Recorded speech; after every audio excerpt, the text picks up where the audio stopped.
everyone thinks, oh, yay, we've got a grant coming in. But that's really not so. You can disguise anything however you want, but it was paid for by the taxpayer, by the citizens of Freeport. We have never seen a $50,000 or a variation thereof of electrical aggregation, which was packaged as a grant, but it was really just a backdoor tax to the taxpayers, and nobody knew it existed, including the city council. It's never been discussed. When we're going through revenues, we look at permitting fees, we've looked at various different other fees and property taxes and sales tax, but this electrical aggregation never seemed to come up. But the package is, it's an 80-page document, and we keep talking about bare bones budgets, but we were surprised that there was a tax built into the electrical aggregation. Since 2012, taxpayers have saved about $1.6 million going through this electrical aggregation program.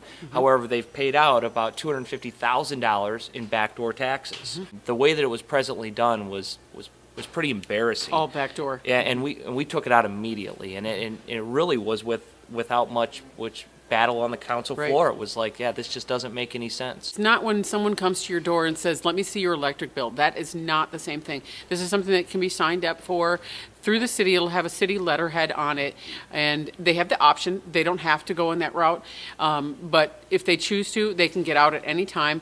But it is a slight savings to the taxpayer, to So it the... locks their rate in? Yes. It's similar to the guy knocking on your door saying, hey, can I see your electric bill? And we can lock your, We don't know what those people do, but the people that we have this with, they're accountable. So what we do is we reach out to somebody in the electrical business, just for a simple way of putting it, and they go out and they put this out for bid. And then we negotiate a rate within our city. And so the city has one rate. And that rate, in most cases, has been less than ComEd. And not in all cases. Sometimes a little higher, sometimes it's a little lower. But historically, maybe people look at this like, historically, the stock market's returned X number of percent. Well, historically, electrical aggregation has saved taxpayers money. The voters asked for electrical aggregation on or around 2011 or 12 by referendum and said that we should do this. The disconnect that I think the council had with the program wasn't who was in charge of the bidding process or who we ended up with through electrical aggregation. The disconnect is why is there a built-in tax packaged as a grant? And we asked 2 or 3 times, and we kept hearing this word grant, and I said, is this a fancy way or an indirect way of saying this is a built-in tax? And they said, yeah, it is. And I said, well, that's going to go.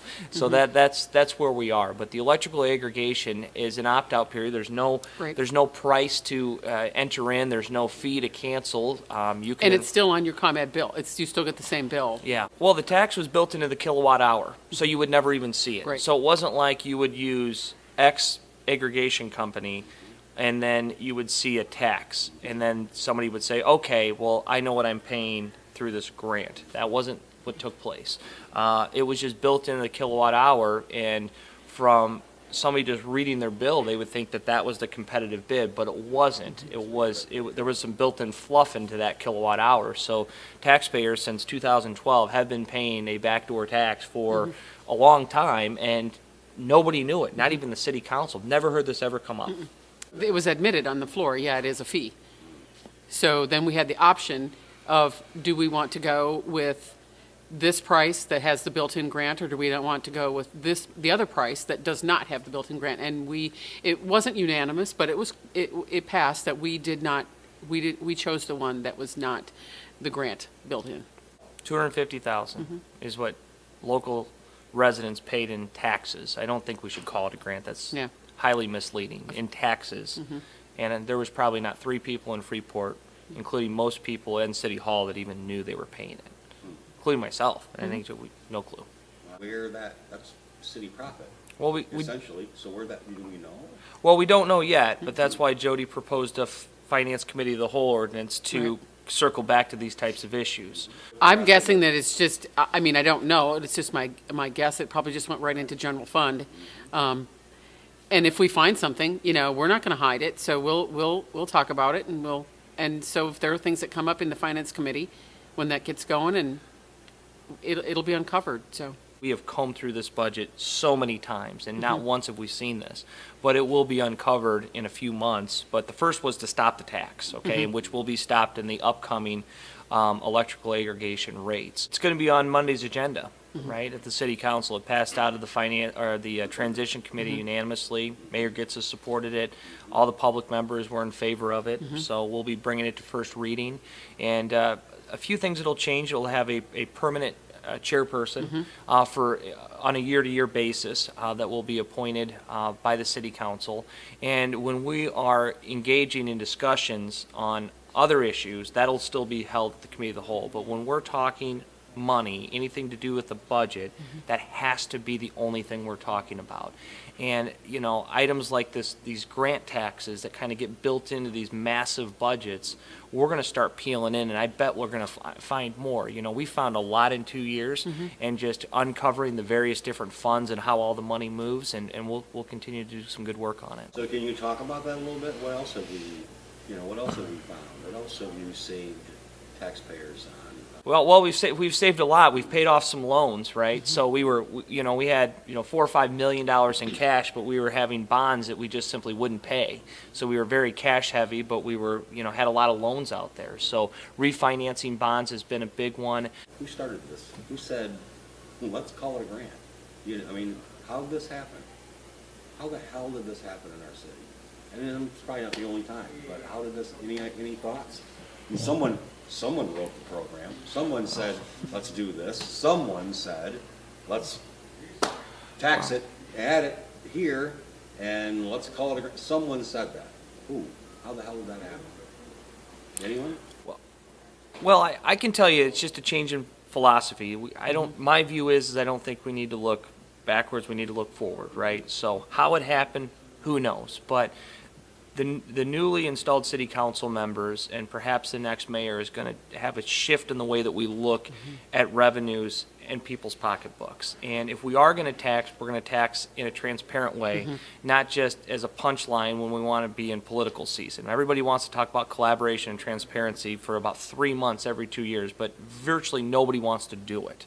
So I think the shift that we've seen on the city council, and at times why we've disagreed with the administration, is if we are going to tax you, we're going to tell you we're going to tax you.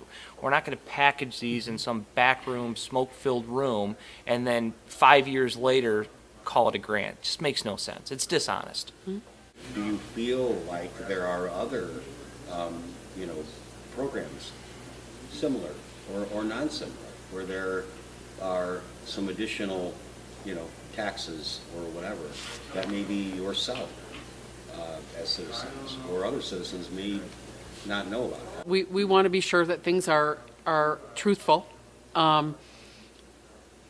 Right now, I don't know that there is anything, but we're always watching, we're always looking and wanting to be, the best stewards that we can of the money that is the city, that is because of the people of Freeport paying it in. So we want to be accountable. We are accountable. We don't, when we find something, we don't want to just put it in the back room and not address it. So let's find out when things come up. So, and I think that's what we're doing. I mean, we've done that all along for the last 2 years. When something arises, let's deal with it. So essentially, at the end of the day, people didn't save as much money on their electricity than that's what they thought. Well, they didn't, and they paid a tax that they weren't aware of, right? So going back to your point of, are we going to do an investigation or an analysis, I think that at the Finance Committee of the whole, it's going to be an appropriate time to find out how these things happen, right? So, we're in the midst of a transition right now that's going very, very well. We just relocated our day-to-day city hall, which is also a positive thing. The first, I think, and the most immediate need is to stop the tax, which we did. How we got there, we have a new finance director. There's some new faces in City Hall. We have a new city manager, new mayor, new council member. I think it probably makes more sense to wait until all of those components are installed to find out, okay, what mechanisms do we have to put into place? Do we have to rewrite a policy? Do we have to look into our employee manuals? How do these things happen? Because we have been so diligent and so careful, meticulously going through that budget.